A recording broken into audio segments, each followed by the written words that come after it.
Humans have a knack for sharing intimate moments in unlikely places, as membership of the Mile High Club demonstrates. So there is a significant chance that the launch of the space tourism sector may be swiftly followed by the first sex in space. But having researched the issue, my colleagues and I believe that space tourism companies haven't adequately prepared for the consequences of people joining what we could call the Kármán line club, referencing the 100 km high boundary between Earth and the rest of the cosmos. Talk of space tourism has always been in terms of the distant future. But suborbital space tourism, short flights with only a few minutes of spaceflight and weightlessness, already exists. Tickets range from freebies to costing millions of dollars. Much longer flights are just around the corner. Companies such as Elon Musk's SpaceX have well-established track records of developing spacecraft faster than the public sector. SpaceX's larger and more capable Starship spacecraft will likely operate routinely in the next few years. When, not if.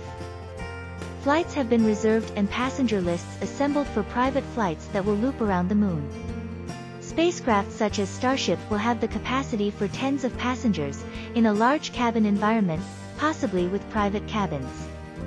Considering that space travel is no longer reserved for professional astronauts, the various motivations of space tourists and upcoming spacecraft developments, we concluded that in-space sex will probably happen within the next 10 years.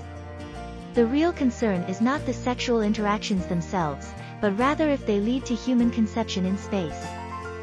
Early orbital space tourism flights are expected to last for days to weeks, so only the early stages of human reproduction could happen in space. Passengers will not be allowed to board if they are already known to be pregnant, although the space tourism industry does not appear to have considered concealed or unknown pregnancies.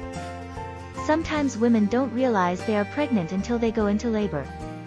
From decades of human spaceflight, we already know weightlessness and increased levels of ionizing radiation has a profound effect on our bodies. We don't know how this will affect the physiological processes of reproduction. Astronauts routinely suffer muscle and bone wastage as their bodies no longer have to resist the forces of gravity. On Earth, gravity influences the distribution of body fluids, such as blood. A lack of gravity can result in increased pressure inside the skull, which can make people's vision blurry and even change the brain's structure. Limited experiments on mouse embryos, which include one that used a mini incubator on a satellite, have shown changes in embryo viability after they were exposed to space. Knowledge of the impact on human reproduction is effectively zero, but we can assume that there will be effects.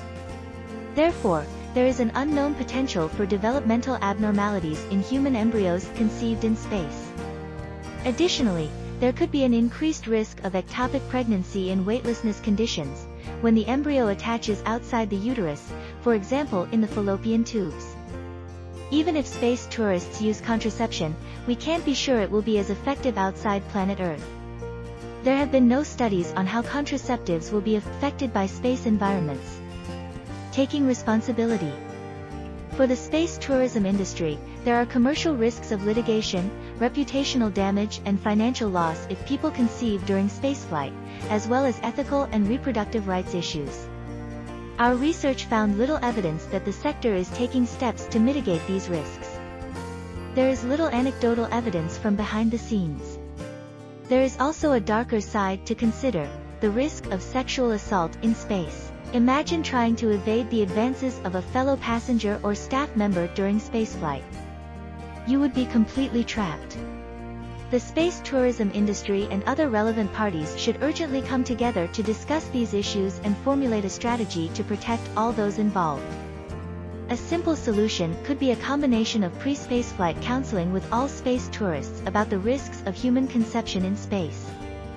Legal waivers absolving the space tourism operators of liability if human conception was still to occur could also be considered.